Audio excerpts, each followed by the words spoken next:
Hi everyone. Today I'm going to talk about the unrestricted warfare driven by CCP in China.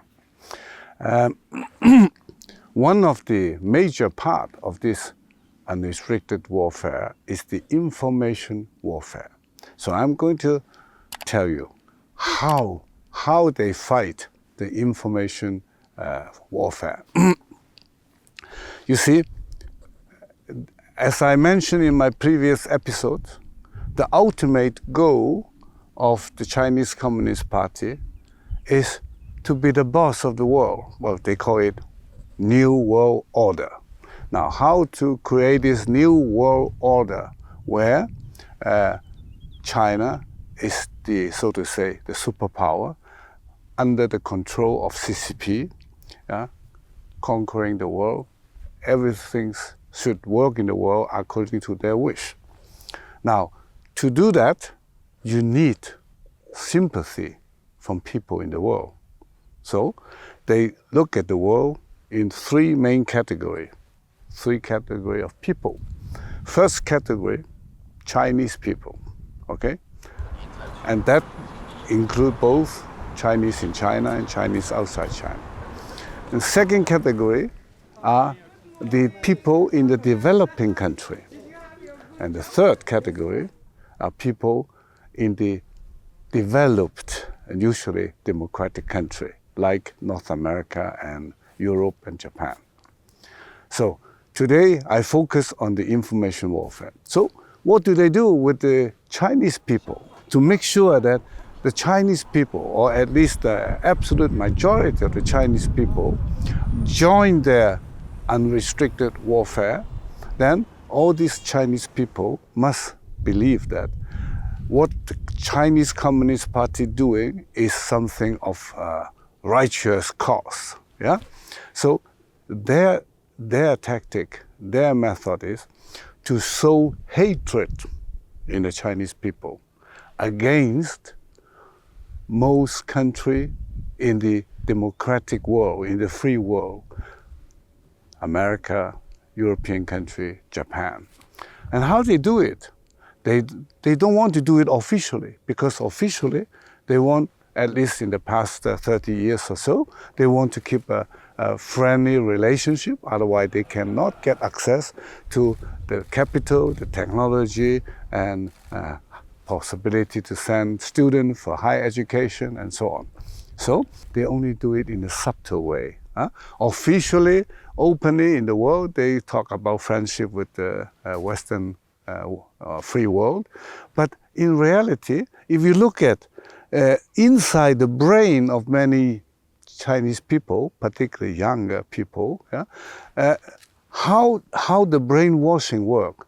What thinking they have, what idea they have? Well, the idea that many Chinese got is, oh, you know, we Chinese people have been suffering from 100 years of humiliation. That they hear all the time. What sort of humiliation? They claim that the British, purposely poison our people by sending tons of opium to China, and damage the health of the people.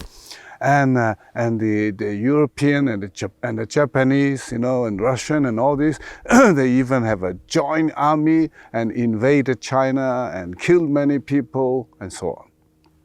It works. Why it works? Well, because this typical trick is this lies, this propaganda is a mixture of facts and lies. So the fact was, opium was exported from England to China. That's fact. Yeah? But was it purposely to do that, to poison Chinese people? That's a lie. Yeah? Because the reason was there was a total imbalance in trading between China and Great Britain. So since some businessman got this bad idea by selling opium, but I mean, they were only selling. They never forced anyone to buy. So there is a buyer, and the buyer is the Chinese, right? So we Chinese look inside. Why we buy it? Yeah. So that part they don't tell the people. So because that doesn't help to sow hatred in the people. With the 8 countries allied army invading China. It's again mixture of fact and lies. The fact is, yes, there was an allied army with 8 countries, mostly a European country plus Japan, invaded China, but not America, by the way. They were not part of it. Yeah? But what they don't tell you is, they try to make hatred, making people to believe, Chinese people believe, oh, they are terrible, they just come and kill Chinese people. But they didn't tell you is, it was a Boxer movement, and the empress of the Qing dynasty, she wanted to distract the people in China who are not happy with her corrupt government.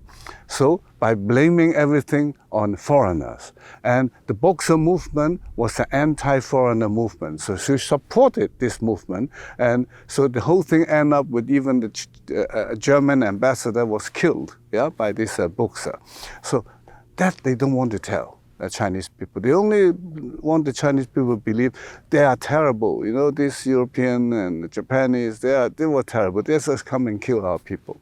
So this is their way. Yeah? And now they say, you see, we, Chinese Communist Party, we now manage to make China strong and rich and boom, boom, boom. And of course, before that, they convinced the people it's good to help the country to become strong and rich, yeah? Because, you know, they bully us like this just because we were weak and poor. And now, this is also not true. At that time, China was not that poor and not that weak either. There's other reasons. So now let's talk about the second category of people, how they also give sympathy to Chinese Communist Party. I said that it's the people in the developing country, the third world, yeah, people in Asia, in Africa and South America and so on. Now these people, they have been, most of them were, so to say, poor country. And when you get poor, you suffer from poverty. And when you don't know the real reason why you are poor, it's very easy to believe that, it's the colonialists, the imperialists, you know, the British colonialists, the American imperialists, who make us poor. So, and that kind of thinking, that kind of theory easily get a market in those countries. And the Chinese communists, they put oil in fire. Yeah, you are right. You know, this bloody American and British, they have been exploiting you, suppressing you, yeah? And now we, China,